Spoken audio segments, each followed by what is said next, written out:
Radhe friend, हमारे channel में आप लोगों का स्वागत है। हम आप लोग के बीच में एक नाच गीत दादरा गीत लेकर के आए हूँ। अगर आप लोगों को पसंद आए तो लाइक शेयर सब्सक्राइब जरूर करें। कमेंट बॉक्स में जरूर लिखें कि आप लोगों को गीत कैसा लगा। अगर आप लोगों को पसंद आए तो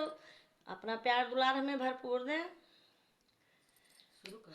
राजा रंग डारे बैजंती मिलाए के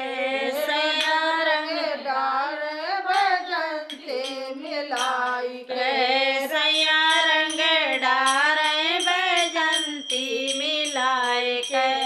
सैया रंग डारे बैजंती मिलाई के बागा रंग डारे बागैचा रंग डारे बाग रंग डारे बगीचा रंग डारे सैया रंग डारे कोयलरिया बराई के सैया रंग डारे कोयलरिया बराई के सैया रंग डारे कोयलरिया बराई के सैया रंग डारे कोयलरिया बलाई के सैया रंग डारे बैजंती मिलाई के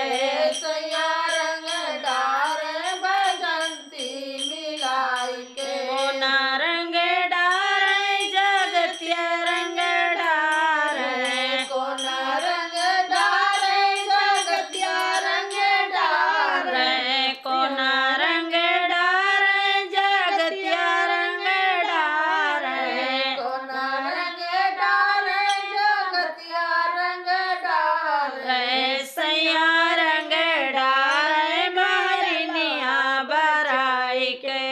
सैया रंग डारे मरिया भलाई के सैया रंग डारे मारिनिया बराई के सैया रंग डारे मरिया भलाई के सैया रंग डारे बैजंती मिलाई के सैया रंग डारे बजंती मिलाई के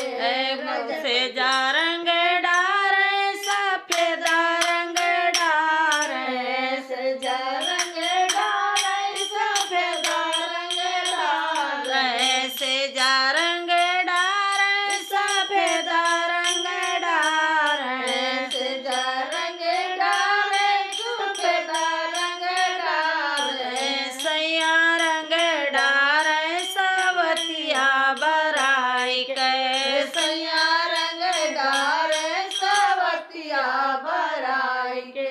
सैया रंग डारे सवतिया बराई के